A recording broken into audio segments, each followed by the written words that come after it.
Prednáška číslo 6 sa bude venovať mýtu o tom, že najlepšie by bolo, keby sme si všetko dopestovali a vyrobili sami. Tie argumenty často počúvame prirodzených dôvodov v časoch krízy ešte viac ako inokedy. Počúvame argument o tom, že keby sme namiesto dovozu potravín, dovozu strojov a neviem čo všetkého si dokázali vyrobiť tu, jak by zrástla zamestnanosť, ako by zrástla naša životná úroveň. Poďme sa pozrieť na to, či je to tak a zistíme, že väčšinou je to skôr naopak. Krajiny, ktoré sa uzatvárajú sami do seba, sú tie najchudobnejšie a aj slovenský úspech, ktorý je pomerne nedokonalý, ale tá časť z neho Slovenska, ktorá ekonomicky funguje, práve založená na otvorenosti a na medzinárodnom obchode. Začníme pojmom, ktorý to v ekonomické teórii označuje, je to pojem autarkia. Autarkia práve znamená snahu o ekonomickú uzavretosť, o ekonomickú sebestačnosť. Autarkiou sa v ostatných 100 rokoch vyznačovali buď aby som povedal, veľké agresívne impéria typu nacistického Nemecka, ktoré práve preto, že nemajú vo vojne prístup k zdrojom iných krajín, teda Nemci nemohli od Američanov kúpať počas vojny alebo od Britov ropu, tak sa snažia byť sebestačné. To asi nie je to, čo je potrebné diskutovať. Okrem toho, príklady snahy o úplnú autarkiu sú skôr vzácne a ten asi v tejto chvíli najznámejší, ktorý existuje na Slovensku, je Severná Kórea. Ani Severná Kórea nie je úplne uzavretá, hoci sa o toto režim veľmi snaží, ale keby naozaj úplne uzavrel krajinu, tak by skolaboval komplet, takže dovoluje určité množstvo najmä čierneho obchodu. Ale vo všeobecnosti Severná Kórea bola aj orientovaná na autarkickú politiku, oni majú dokonca na to svoj vlastný názov, je to tzv. Ideológia juče sebestačnosti. Severná Kórea je dobrý príklad, pretože existuje jej protiváha, Južná Kórea, umelo rozdelená krajina pred 70 rokmi medzi severnú a južnú časť, umožňuje taký prirodzený experiment, ktorý nám hovorí o tom, čo sa stane v prípade rôznych prístupov. Vidíme, že hoci Severná Kórea, to sa dnes už ani nevie, začínala s lepším hospodárskym dedičstvom. Väčšina priemyslu bola napríklad na severe v roku 1945, keď bola krajina oslobodená od japonskej okupácie. Tak napriek tomu výsledkom práve tejto autarkickej politiky Kim Il-suna a jeho syna Kim Jong-ila je devastácia krajiny. Naopak dôsledkom hospodárskej stratégie orientovanej na obchod a výrobu a export Južnej Kórey je dôsledkom sú nielen svetové značky dneska typu Samsung a Hyundai, ale aj nepomerne vyššia životná úroveň pre všetkých obyvateľov. A to nie len, ak sa pozriete na tabuľku, ktorú máme v prezentácii, tam vidíme tie dôsledky v ekonomických ukazovateľoch. Je tam 20-násobný takmer rozdiel v produkte na hlavu, v bohatstve. Je tam obrovský rozdiel aj v schopnosti generovať, povedzme, tvrdú menu a podobne. Ale vidíme aj obrovský rozdiel v takých veciach, ako je dĺžka života. V Severnej Kórei žijú ľudia dnes nepomerne kratšie ako v Južnej, napriek tomu, že pochádzajú z jedného národa. Môžete argumentovať, že samozrejme Severná Kórea je extrémny príklad. Ono je, lebo v dnešnom svete málo kto naozaj sa snaží izolovať tak veľmi ako Severná Kórea.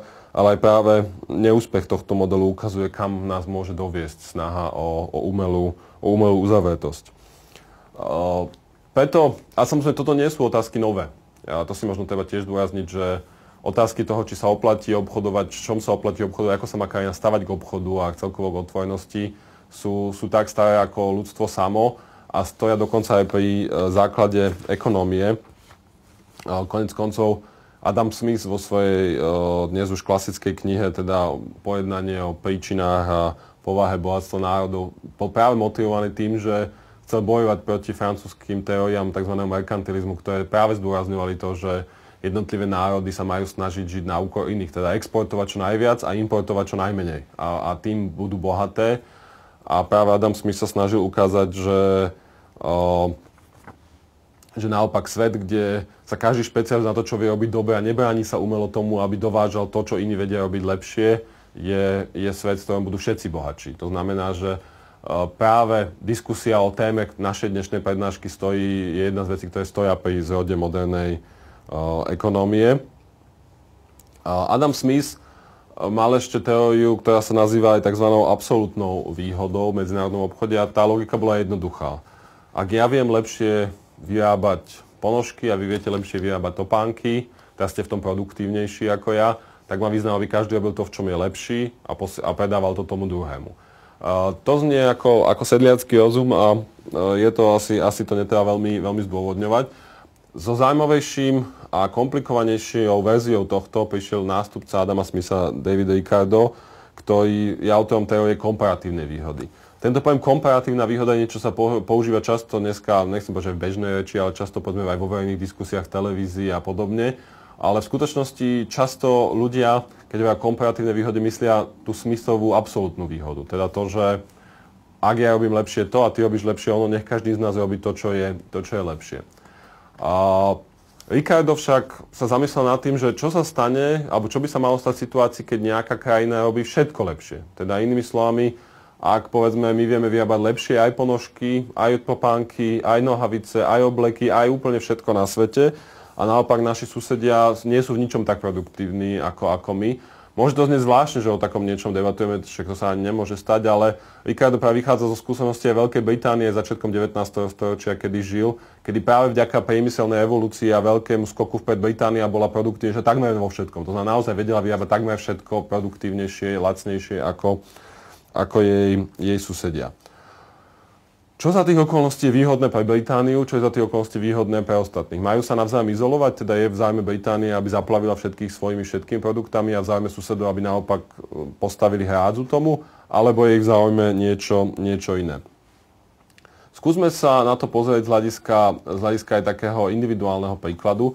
Predstavme si situáciu, kde vy ovládate lepšie aj napríklad programovanie, ale aj varenie. Obidvoje viete veľmi dobre, ale predsa len to varenie vám ide, to programovanie vám ide o niečo lepšie. To znamená, že programátor ste v úvodzovkách najlepší na svete, kuchár ste veľmi dobrý, ale určite nie ste v prvej lige.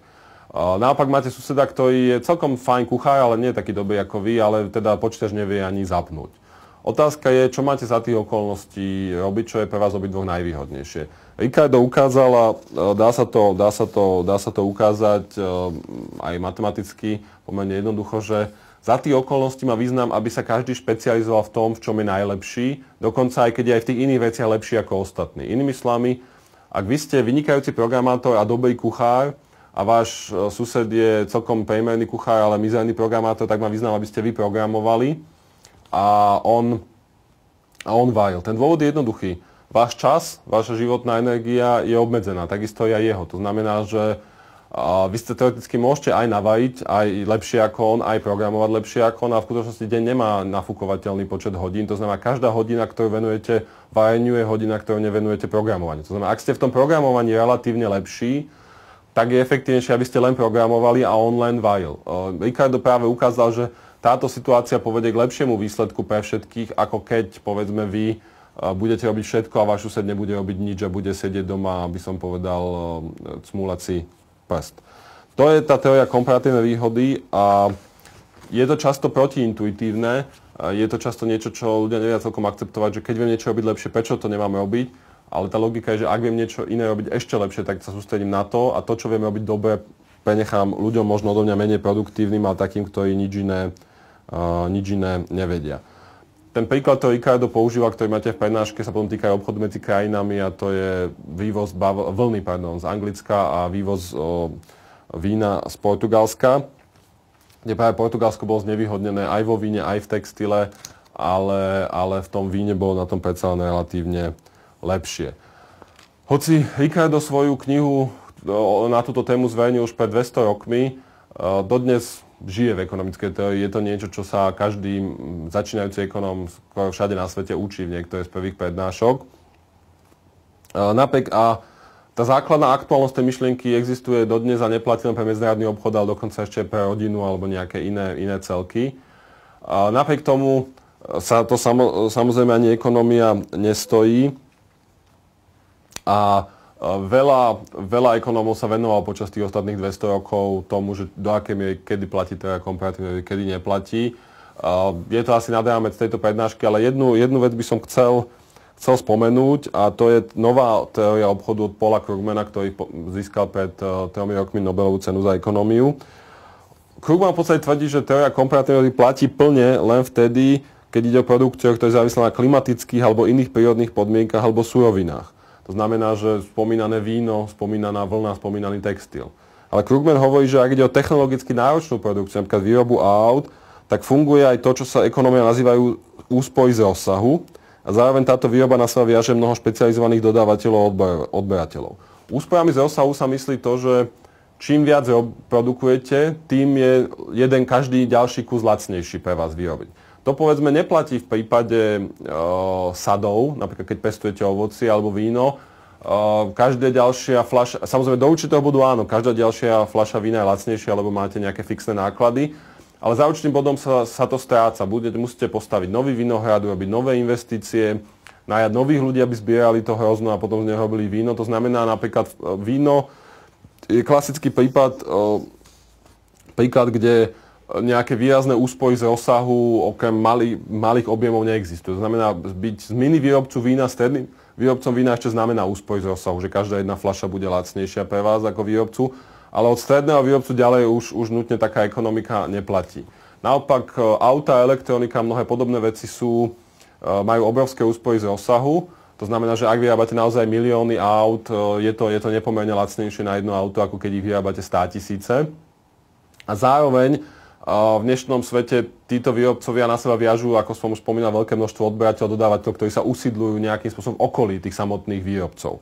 Preto sa výroba aut v realite nie je rozptýlená po tých krajinách, ktoré všetky majú kvalifikovanú pracovnú silu a trh na auta, ale je koncentrovaná v menšom počte krajín a kde majú aj určitú veľkú zotrvačnosť. Napríklad, keby aj dnes Ukrajina získala oproti Slovensku komparatívnu výhodu vo výrobe aut, tým, že už sú tu výrobcovia usadení a je to celé poprepletané, tak je tam pomerne veľká miera zotrvačnosti. Samozrejme, ak by ten cenový nákladový rozdiel začal byť obrovský, tak v nejakom bode sa tá výroba tiež začne premiestňovať, ale Krugman vysvetľuje, že v prípade takýchto výrob není jednoduché možno predpokladať, že sa automaticky každý bude špecializovať v tom, v čom teda má komparatívnu výhodu, lebo práve hovorí, že funguje pri takýchto náročných výrobách aj zotrvačnosť. Inými slovami, aj keby dneska, prepáčení, v Afrike zrazu bola komparatívna výhoda vo výrobe aut, čo tam nie je, ale aj keby rovno bola, tak nezačnú sa masívne sťahovať automobilky tam práve pre tieto úspory z rozsahu a z nich vyplývajúcu zotrvačnosť. Preto ak chce nejaká krajina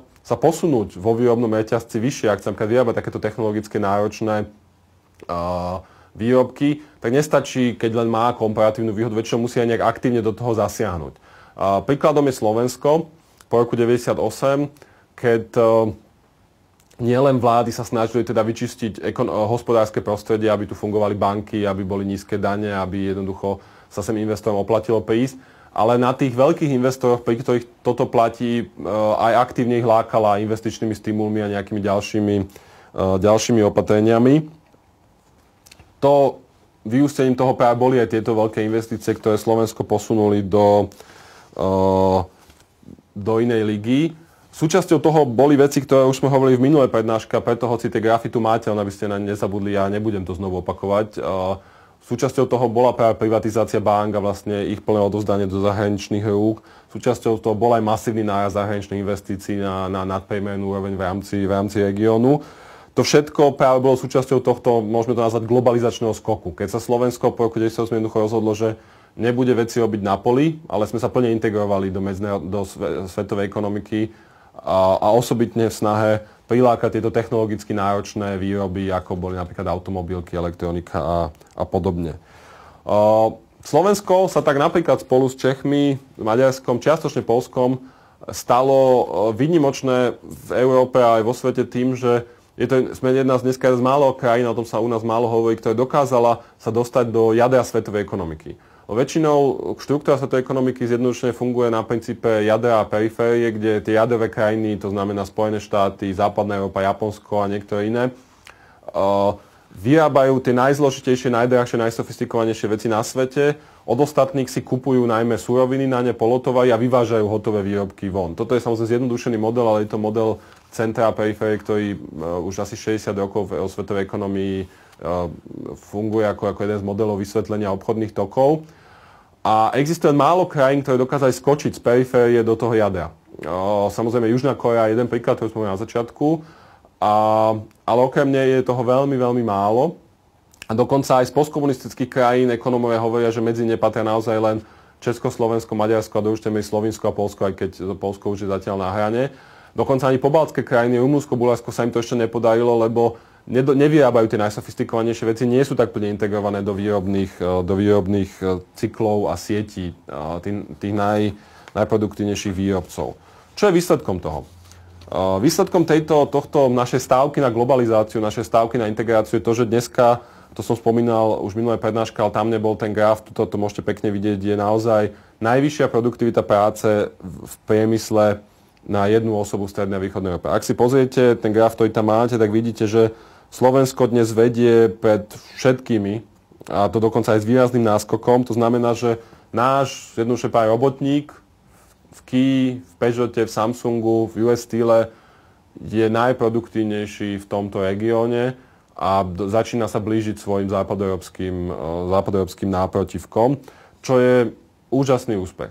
Ale je to dôsledok naozaj toho globalizačného skoku. Nie o tom, lebo poďme si úprimne, rovnako vzdialeného robotníka majú určite aj v Česku, aj v Maďarsku. Ten rozdiel nie je v tom, že by slovenský robotník bol o toľko lepší. Ten rozdiel je v tom prostredí, v ktorom pracuje. Ten rozdiel je v tých investoroch, v tej organizácii práce a rozdiel je aj v tom, čo vyrába. Aké sofistikované výrobky, lebo samozrejme, ak robíte pomerne primitívnu výrobu, môžete byť aj vy extrémne pracovití, dokonca aj vzdelaní, ale tá produktivita práce nebude, lebo produktivita práce je, čo predáte, čo vyrobíte v pomere na jedného zamestnanca. To znamená, ak vyrábate málohodnotné výrobky, môžete sa namakať strašným spôsobom, produktivitu práce mať nebudete. To znamená, toto ukazuje, že Slovensko naozaj skočilo vpred z hľadiska toho, čo vyrába priemyselne a to sa stalo vďaka globalizácii. Už minule sme si spomínali, že, a k tomu sa ešte dostaneme, že bohužiaľ tento úspech Slovenska dosť má i to, že máme vysokú nezamestnanosť. To znamená, kto pracuje u nás v priemysle, je veľmi produktívny, ale mnoho ľudí u nás tú prácu nemá a nevie si ju nájsť. Druhý efekt tohto globalizačného skoku je veľmi rýchly rast ekonomiky.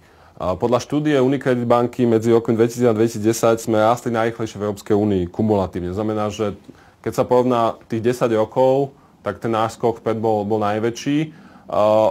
Bol najväčší z tých dôvodov, že na jednej strane sme dokázali rásť pomerne rýchlo, ale dokázali sme sa naozaj napríklad od Írska a pobaltských krajín vyhnúť tým bublinám. Lebo čo sa stalo bolo, že írska ekonomika a pobaltské ekonomiky sa prehriali, nastali tam práve rôzne aj investičné mánie, zlá makroekonomická politika. Výsledkom to bolo, že chvíľku stúpali ešte rýchlejšie ako my, ale bolo to postavené na neudržateľných základoch a potom tie dopady krízy na nich boli ešte oveľa tvrdšie. Kríza na Slovensku nebola veľmi mierna, nezamestnanosť skočila veľmi prudko, ale chvála Bohu sme nezažili to, čo Lotyši, Íri, sekanie platov o 20-30%, 40% vo verejnom aj súkromnom sektore, nárast nezamestnanosti z 2-3% na 15-20%, proste obrovské šoky. My sme zažili veľký šok, ale predsa trochu menší, a to práve preto, že sme rástli rýchlo, ale neprehnali sme to. Tým pádom ten celkový výsledok tých 10 rokov bol najrýchlejší v Európe. Bohužiaľ, krízi sme sa nevyhli ani my a preto, ak slovenské príslovie hovorí, že koniec doby všetko dobré, tak v tomto prípade, hoci priebeh doby, konečný výsledok, ktorý zažívame v tejto chvíli, až taký dobrý nie je. To, čo vidíme v tej ďalšej tabuľke, je, že na tom celkovom raste sa najvýraznejšie práve podielala priemyselná výroba. To znamená, že až polovičným podielom vlastne na tom zvýšení slovenskej hospodárskej výkonnosti sa podieľa priemysel. Slovensko je dnes spolu s Českom a Slovinskom sme dnes najpriemyselnejšie krajiny v Európe. To znamená, že máme najviac orientovanú ekonomiku na priemysel, čo ako tu vidíme prinieslo veľké výhody, lebo ten priemysel je veľmi produktívny, ale napríklad v čase krízy to bolo trošku aj našou slabinou v tom, že samozrejme, keď príde kríza, tak práve čo padá je práve vývoz takýchto tovarov a služieb priemyselných, ako sú televízory, ako sú autá. A služby sú trošku menej citlivé. Preto je aj otázka do budúcnosti, do akej miery vieme ďalej pokračovať v tomto dôraze na priemysel a do akej miery skôr rozvíjanie produktívnych služieb. Je cesta, ako Slovensko v tom ďalšom 10 ročí sa môže pohnúť dopredu. Nechcem vás zasypávať číslami, máte tam ďalšiu tabuľku, kde tie čísla sú veľmi jasne pomenované, koľko sme vyvážali, dovážali v poslednom 10-ročí, ale jedno číslo si predsa dovolím citovať. V roku 1993 sme vyvážali 2100 eur na obyvateľa, teda tovary, služby v takej hodnote. V roku 2010 je to 12100 eur, to znamená, že 6-násobne vzrástol objem. Samozrejme, to nie je nutne fyzický objem. Možno vyvážame rovnaké auto stojí viac, lebo namiesto niečo alebo nejaké elektroniky je to niečo konkurencieschopné. Ale je to zaujímavé ukazovať, že tá 6-násobne vzrástla hodnota nášho vývozu. Česko, ktoré je veľmi úspešná krajina tranzitívna, dodnes spolu so Slovenskom tá najbohatšia, tiež vzrástlo, ale vzrástlo len trojnásobne, zo 4300 eur na 14200. Inými slovami, keď sme sa delili, tak Češi vyvážali na hlavu dvakrát toľko ako my. To znamená dokopy 4-krát, keďže ich je dvakrát toľko. Dnes je ten rozdiel 20%. To znamená, že sme stiahli tento rozdiel vo výkonnosti. To znamená, a to si myslím, je ten kľúčové posolstvo tejto prednášky, je, že globalizačný skok pre Slovensko bol veľmi úspešný. My sme jedna z krajín, ktorá z toho najviac asi vyťažila v Európe. A určite, keby sme išli cestou autarkie, toho, že ak si to vyrobíme všetko sami, boli by sme síce nie asi v stave Severnej Kórey, ale oveľa horšie, ako na tom sme.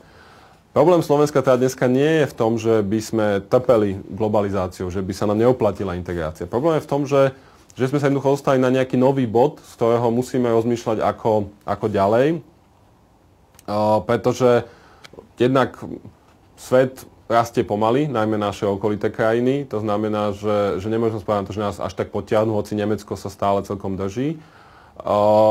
Nemôžeme sa ani spovedať na to, že by sme ďalej dokázali takto prudko zvýšiť napríklad pridanú hodnotu v priemysle, lebo už sme blízko západoeurópskej úrovni práve napríklad v priemyselnej výrobe. To znamená, môžeme sa ďalej zlepšovať, ale určite nie až takým razantným skokom. To znamená, ak chceme ďalej zvyšovať našu životnú úroveň, ak chceme znížiť tú brutálne vysokú 14% nezamestnanosť, tak musíme uvažovať ako ďalej. A to je podľa mňa výzva pre Slovensko na to najbližšie 10 ročie, ktoré sa budeme venovať aj v tých záverečných prednáškach.